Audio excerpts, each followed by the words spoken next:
to the channel. So today on this video, what we're going to start doing is tearing apart the LS. As some of you might remember from the last video, I have a crank issue. The crank that I have on this car is actually from like a 6.0 iron block, so it's hard to see, but this is a thick flange crank with a flex plate because this car was came out of an auto F-body chassis. I guess a Turbo 400 was used in it or whatnot. So what I have to do is swap in my new 5.3 liter, 5.3 and 5.7, I guess, use the same crank. It's the 3.622 stroke.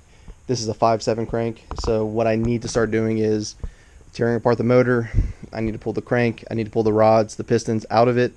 And then I need to take basically all of those components, my crankshaft, my flywheel when I get it in, and my crank damper, and I need to go to a machine shop and have them balance the whole rotating assembly.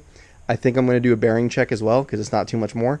So today's video is going to be me essentially pulling all the covers off. Heads are coming off, pans coming off, cranks coming out, front covers coming off.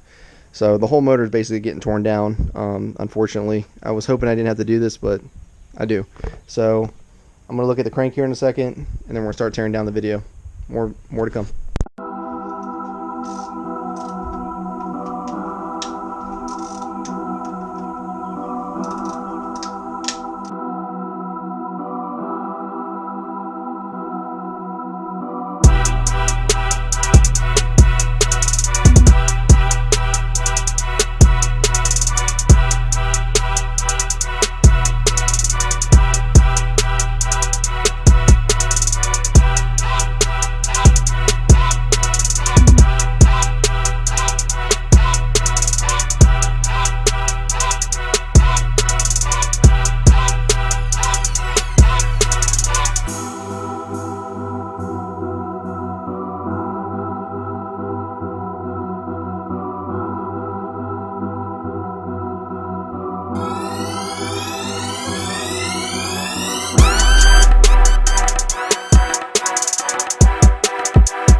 that's it. We got our bare LS block here. We got our Manly pistons and rods over here. We got the 6.0 crank over here, and then we got my 317 ported heads over here. So this was honestly one of the easiest teardowns I've ever done. I can see why so many people mess with LS blocks. It's just easy. It's simple. You can reach everything. Nothing crazy to take it apart. So it was definitely a good learning experience. You know, I think I started around 5. And no, when I started around 6, and right now it's 8:43, and I did stop a couple times to, you know, talk with my family and see my little niece. So we're talking 2.5 hours probably to get this to where it is now. So what I'm going to do is I'm probably going to end up taking the block, my new crank, my pistons and rods, my damper when it arrives, and my flywheel when it arrives, and I'm going to take it to a shop and have them do a complete rebalance, and then I'm probably going to have them do a bearing mic check, just to see the clearances are good and stuff, because the bearings that are in here, I looked at the part number, they're supposed to be standard size. That crank that's in that box is supposed to be standard size, so let's hope it is. He might tell me I need to order some bearings. We'll find out, but that's pretty much it, guys, for this episode. It's going to be a long video, but I'll speed it up. And stay tuned. We got a ton more stuff coming. Thanks for tuning in.